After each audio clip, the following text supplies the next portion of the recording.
Yeah, we suck right now. The culture is actually like, I'm just praying for the Lord to deliver me from the pick sixes. As the new NFL season officially begins with the start of free agency, there are unfortunately some things we must go over. New rules. As with most things the league has done, it's allegedly meant to improve the game, but some of them have led to more controversy than not. One of these changes that totally won't cause this is the banning of the hip drop tackle. Any infraction called by officials will now be 15 yards and an automatic first down. Another judgment call penalty and a league plagued by them. Oh, wonderful. The replay booth can now review instances of roughing the passer and intentional grounding. But knowing how well the pass interference reviews went, my hopes aren't high. What could be ironically useful are the new kickoff rules. They had to do something about them. The kickoff had been relegated to nothing but touchbacks for the most part. If you watch the XFL this past year, there'll be a slightly modified version of them.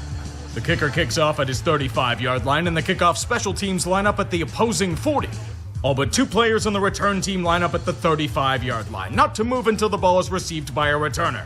The goal for the kicking team is to hit it in the landing zone, between the 20 and the goal line. If a ball lands or goes out of the end zone for a touchback, the ball is spotted at the 30-yard line. If it goes out of bounds, it's spotted at the 40 like it was before. Onside kicks also must be declared, thus eliminating surprise onside kicks. We'll definitely be complaining about these things in the future, but their newest gift to us comes with 2 games on Christmas. Wednesday football is back after a 4-year hiatus. The NBA is seething in the corner. The Raiders are entering a new era, one where they will no longer be foolishly skinning the Patriots alive as it blows up in their face. This is a team of snarl and tenacity. They will match their opponents with a relentless work ethic and resolve. And the way to truly emphasize this is with a monster in the interior defensive line. Conveniently enough, Christian Wilkins is a free agent available to the highest bidder. Good news for Las Vegas, they ponied up a hell of a lot of moolah for his services. If all goes well, this should have a lasting impact on their defense. May he not flame out like Chandler Jones did. Or even Hunter Renfrow or Jimmy Jesus. Didn't think Jimmy would fall apart like that, but the whole McSnake Oil dynasty was cursed. To cleanse them of this bitter palate, Gardner Minshew's here to compete for the starting job against AOC. What a very inspiring QB battle. Minshew's mean magic's not too bad, but is this really a quality offense without Josh Jacobs? The Las Vegas Raiders select Brock Bowers, tight end, Georgia. Tight end Brock Bowers. Interesting. He's excellent value at a position where he wasn't expected to fall. Then again, the Raiders did just draft Michael Mayer in the 2nd round just last year. Yet even for the excess goods, I kinda like it. 2 tight end set has worked well in the past.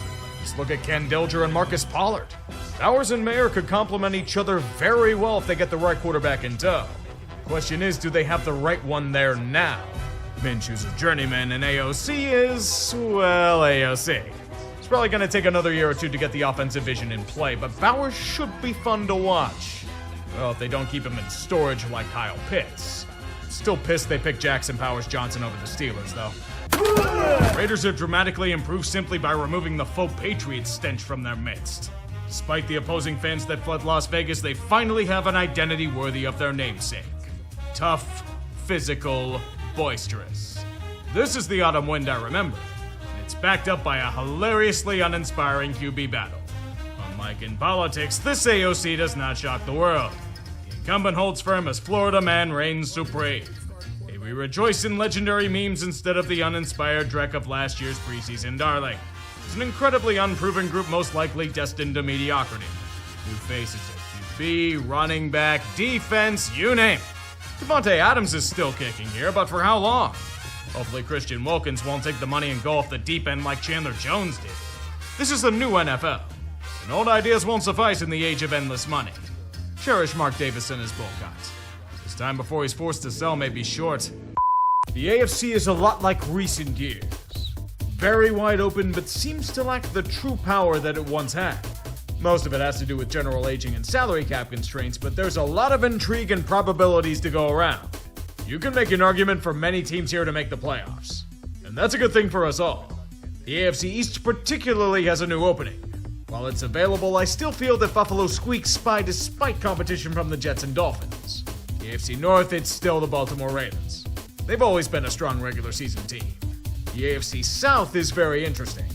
Every team's got a legit shot, but I'm choosing the Texans due to their talent level. The AFC West is still the Chiefs because God hates us all. But wild cards? Damn, that's tough.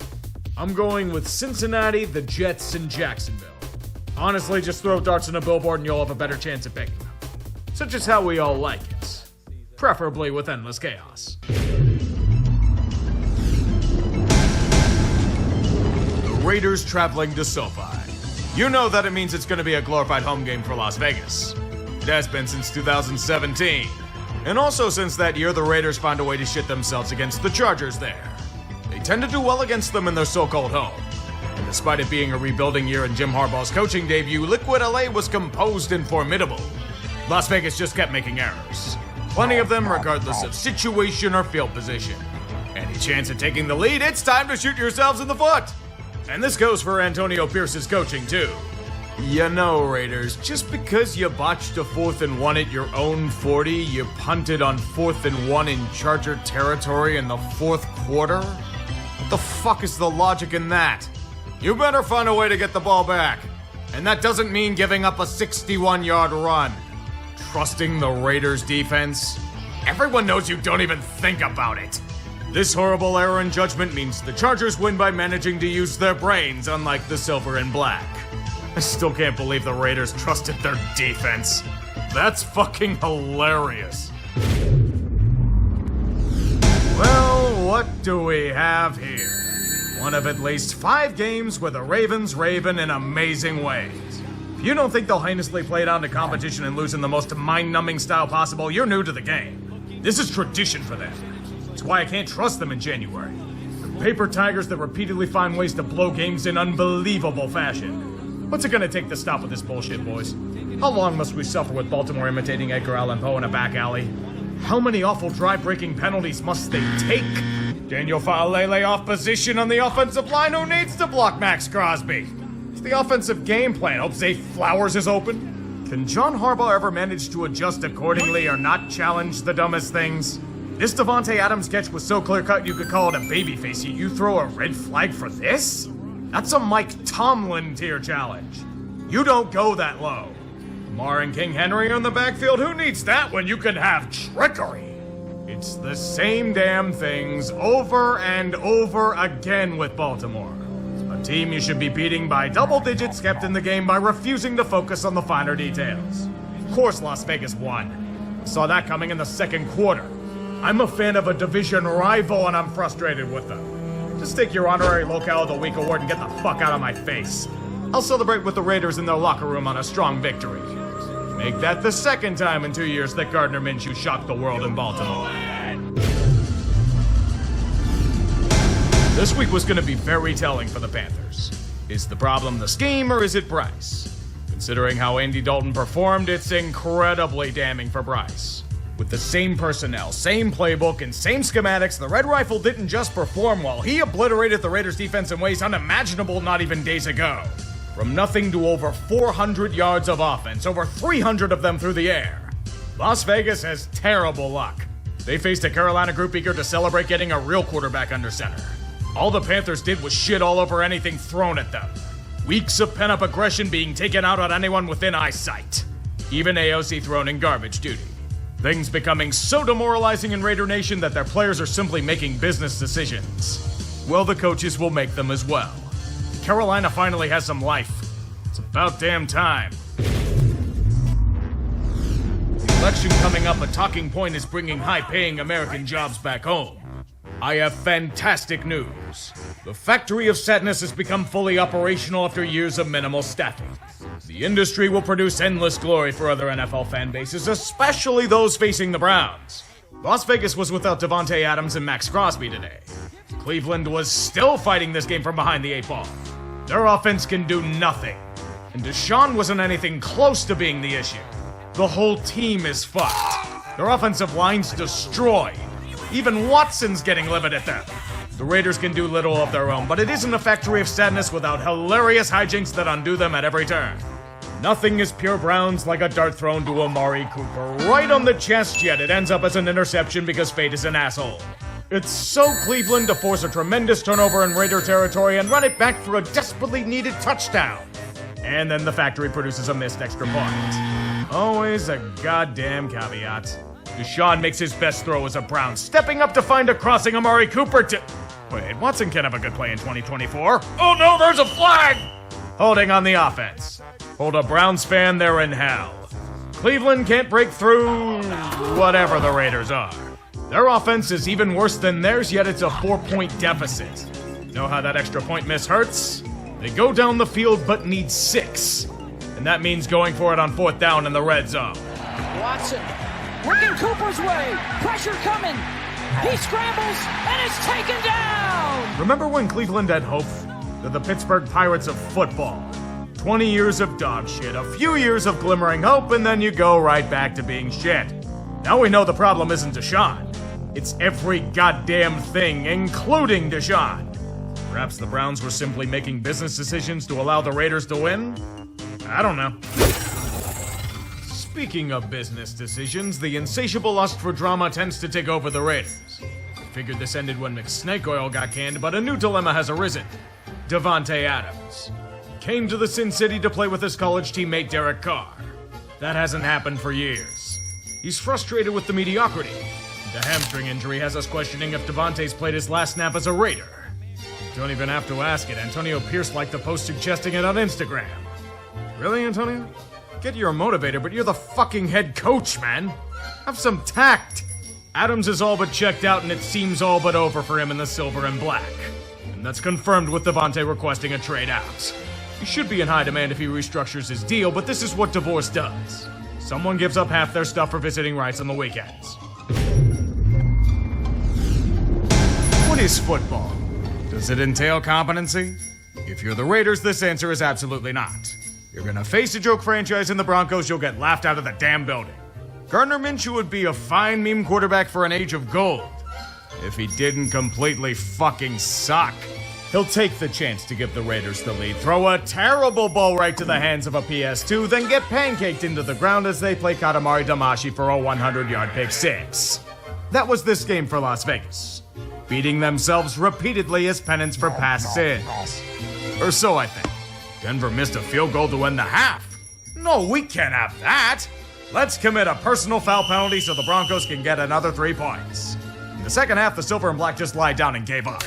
Denver's offense looked passable for whatever resembled the defense after Christian Wilkins went down. Meanwhile, Sean Payton's ready to flay Bo Nix alive despite crushing their foes. How do you get outperformed by Mo Picks? They'll move some deck chairs around by benching Minshew for AOC.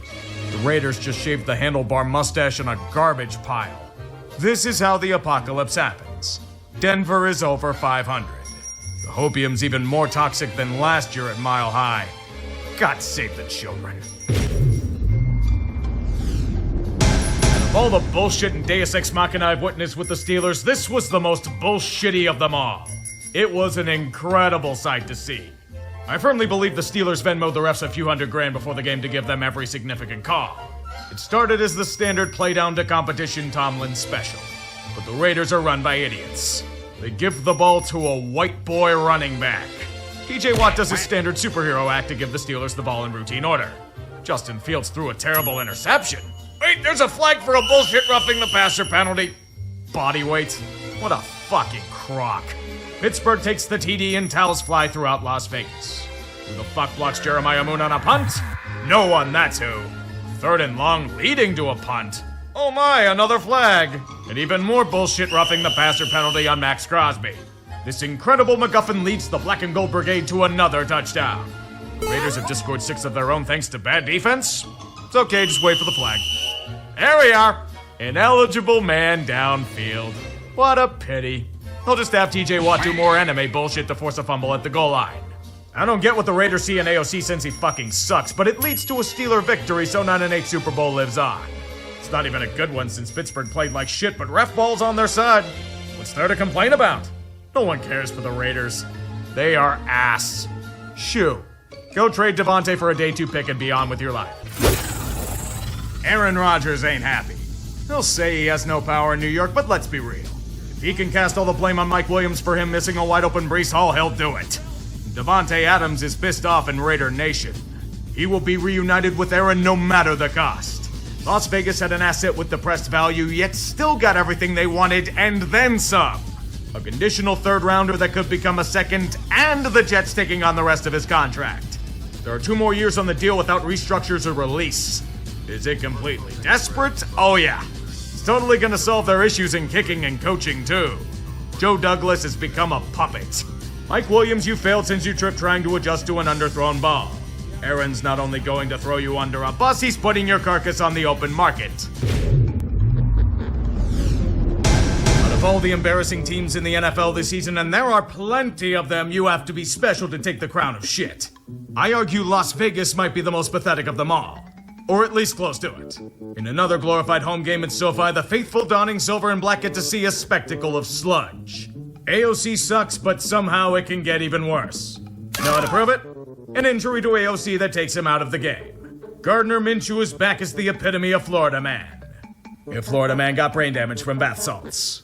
The greatest meme in Las Vegas put on a show that would get him booed off the stage in 5 minutes. He's not just terrible, he's an absolute liability. A man who nearly took a decrepit Colts team to the playoffs suddenly turning into a fucking pastry chef. 4 turnovers on the day. This guy beat the Ravens earlier in the year? How did he do that, with a stunt double? The Rams are fucking out here begging for death and they can't pull the trigger. They do it to themselves and repeat. Antonio Pierce looked like the right choice to coach them at the time, but he's Freddie Kitchens with vibes. The Raiders are deep in the red zone. It's 4th and 4 with a chance to tie. But there's a false start penalty. So they choose to kick a field goal. Down by 8. I know your offense is shit, but for fuck's sake, Antonio, you were supposed to be the antithesis of McSnake Oil, not embrace its vices. You're not a good team? No shit. This might be the death blow to their season. I'm not joking. Losing to the likes of the Rams Z-Team makes you an unserious franchise. The Raiders tried to get out of square one just to end up back at square one. And AOC's gonna be out for a while. Any chance they can get Tom Brady to play QB for them? He's the best option in their entire franchise. Chiefs are at the point of the game where you've already beaten the final boss numerous times, so you just go back to earlier points and beat up on vastly weaker opponents with a naked strat. Las Vegas is at the point in their season where life is bleeding away from them. They're unbelievably desperate, yet lack the strength to overcome a group AFK for stretches at a time. The worst part is that it's always within reach. It's what the Chiefs do best. Open up to reveal delicious nectars within. Then as their prey triggers a hairpin sensor, the Venus flytrap closes in on them. Kansas City's so bored they're merely letting the Raiders get them to low health. Come on, Vegas, take it. Take the win. You're at our own goal line after a terrible Mahomes pick. Come on, do it. Steal our life away. Then they throw a punch and they're dead. The game is lost. Fumbled away like Gardner Minshew being sacked on his next drive. You know when I said free wins for everyone in the AFC West? That's everyone except the Raiders. They're pretty good at being bad at this football thing. Time to think about Cam Ward or Shadur Sanders, boys. Kansas City, under the might of some magic spells and incredible bullshit, are now 7-0. As reward for endless parlor tricks, here's Josh Uche to bolster your pass rush. The rich get richer. Playing the Raiders these days is like receiving a golden ticket. There's endless jubilation since it's going to result in all but a free win for their opponent in a given week. Even if there are many elements going against a team, say, not winning a game at home this year in a god-awful team defense, still an easy win. You're playing a tourist trap. It checked out weeks ago. Joe Burrow's gonna absolutely dominate like he always does. 5 touchdowns further decimate what's supposed to pass as an NFL defense, and he's still unsatisfied. He didn't even have T. Higgins and they destroyed the silver and black. It was a clinic. A mid-tier team beating up on a lower-level opponent to grind for XP. The only hope for fans of the autumn wind is turning the TV off and doing yard work or something. Gardner Minshew has devolved into garbage Minshew. Yet it somehow gets worse. Oh no. They're at the point of playing Desmond Mitter? I am so sorry, Raiders fans. I somehow underestimated how shit you are. Just let the Bengals kill you out of mercy. At this point, you can argue that continuing the year is a war crime. And the purge continues. Luke Getsy and a few others have been told to fuck off and never return. Chicago did try to warn you guys.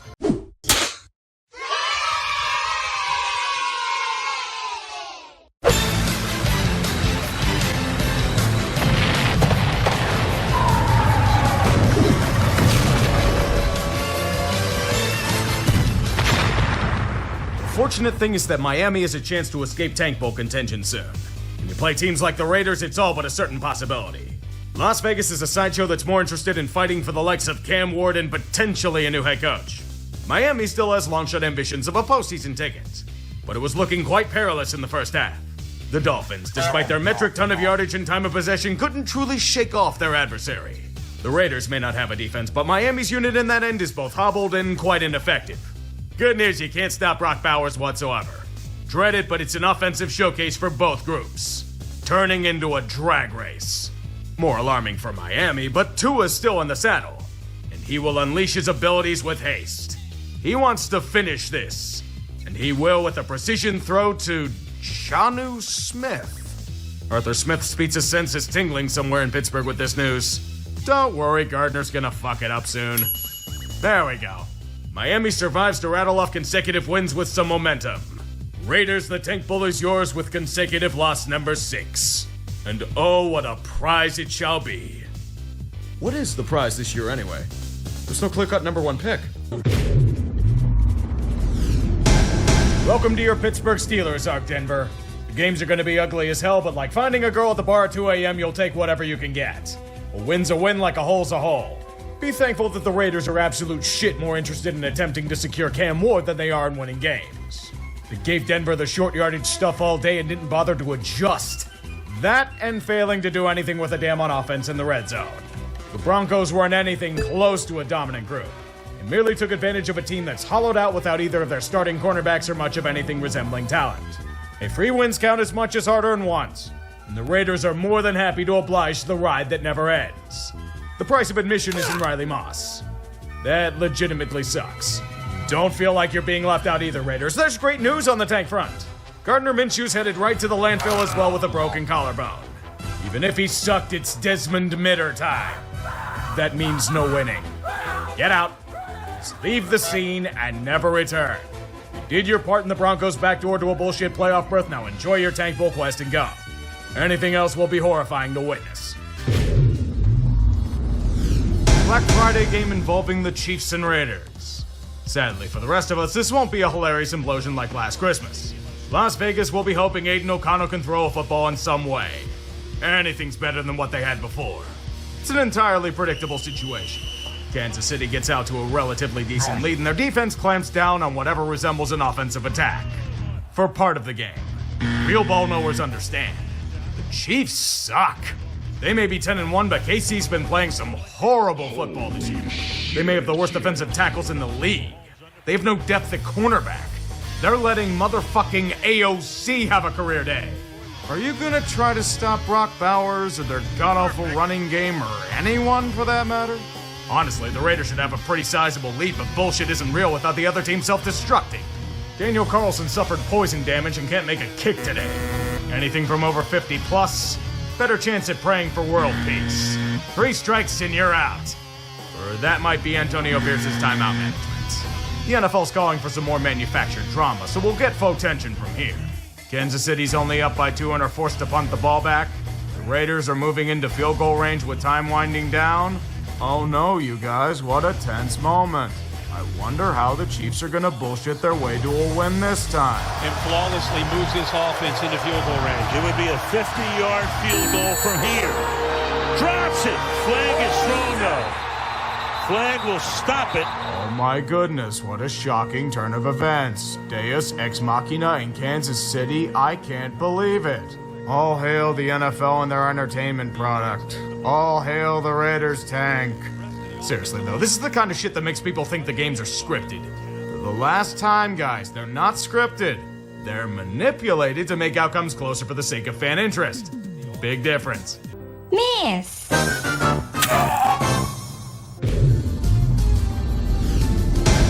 G-Men have serious competition for that number 1 spot.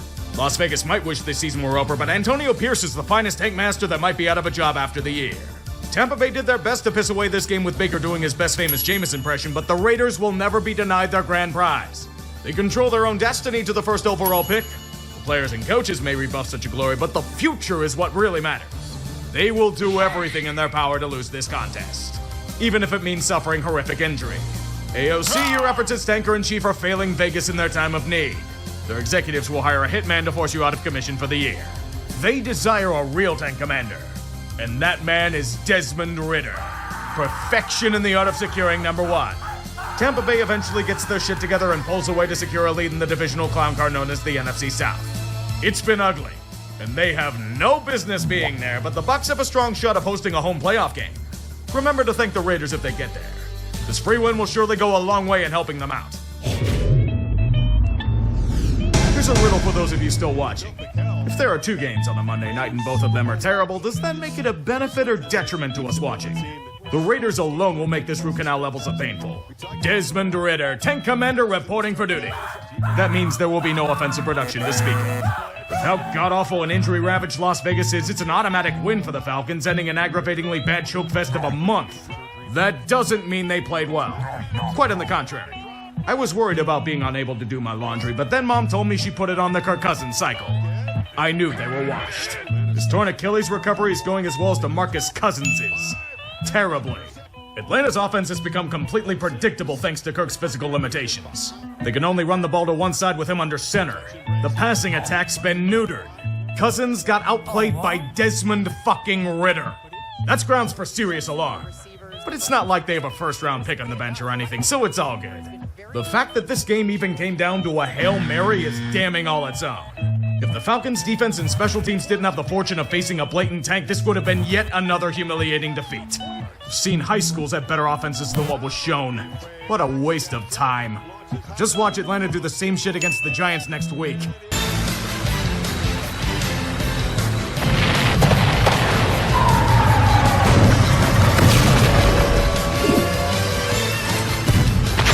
Thousands of centuries of evolution. The cavemen who survived predator, foe, and brutal conditions fought tooth and nail to deliver this abomination to our doorstep. You can call this matchup many things. Football is not one of them. We had 2 teams to pick what was apparently supposed to be the sport, but it was like a 2-year-old playing the piano, slamming keys for the hell of it. Sadly, someone had to win, and today it was the team with the most to lose here. The Raiders can't do anything right. They're a garbage team that inverts Al Davis's trademark saying, but when it's beneficial to lose, then they beat an opponent. The desired defeat put Jacksonville outsucked them in the art of failure. And there's only one sarcastic cry from their fan base. Raiders! Oh, you done fucked up now.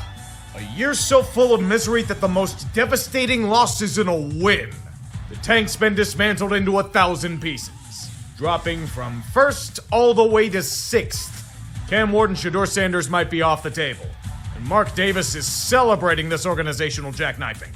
This is why you stay pathetic, Las Vegas. You lost the number 1 pick, but locale of the week is absolutely in view. Antonio Pierce truly is the greatest Giant. He made the greatest play for that team in his career. Fantastic news for them.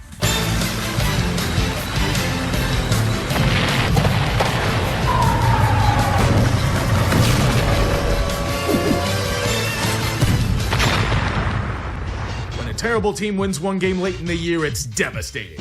When a terrible team goes on a winning streak late in the year, it's a wasted season. The Raiders had the number 1 pick in their sights, but for whatever reason, they unleashed anger at their team plane having mechanical issues the night before. An actual running game for Las Vegas? Now of all times? Fucking Amir Abdullah, a 10-year journeyman suddenly transformed into prime Marcus Allen with over 100 yards on the ground. The tanks are rolling, he and Brock Bowers are the landmines to blow it up. Bowers is an absolute beast on the field. So deadly, he set the rookie record for receptions and yards by a tight end.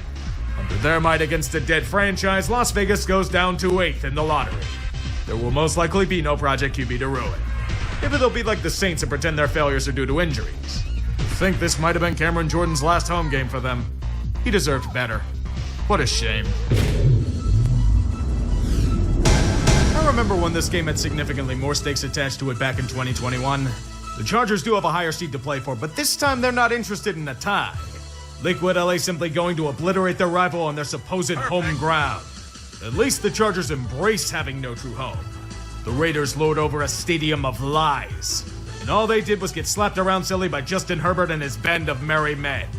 Quentin Johnston caught footballs. He caught actual footballs in an actual football game. He lived up to his first round billing for once. dominating and helped to lead Liquid LA to a very convincing win. Not San Diego has prevented another playoff harbor. Instead, they shall travel to Houston to face a broken offense. There are so many teams for you guys to thank for this honor. Mostly the Raiders for being a show of their former glory. Where's your random ass Amir Abdullah breakout game now? Al Davis would be having unbelievable conniptions if he were still alive to see this. The Raiders have become the worst case scenario in his eyes. A placeholder. A team that's lost its unique edge and snarl in favor of a toothless lump of mud. If you were to look at that pathetic excuse of an offense under Gardner Minshew and Zamir White, you'd understand. It was a mess resulting in opposing defenses generating endless fantasy points. Devontae Adams got sold a false bag of goods coming here and forced his way out to another shithole. At this rate, the Autumn Wind's gonna be requesting a trade. Were they injured to hell this year? Definitely, but the Raiders are a 7 or 8 win team when they're at peak health. It's a failing proposition regardless. Antonio Pierce's only strength was maintaining a locker room. Freddie Kitchens with vibes couldn't do much of anything else, so out he goes. What happens with Max Crosby from this point forward is anyone's guess. Tom Brady's gonna put his stamp on the team. Just not with Ben Johnson. It'll be with a GM with the last name of Spytek. The irony's so delicious it made Pete Carroll 20 years younger by proxy. Wait, Pete Carroll's here now? Chip Kelly's the new OC? Okay.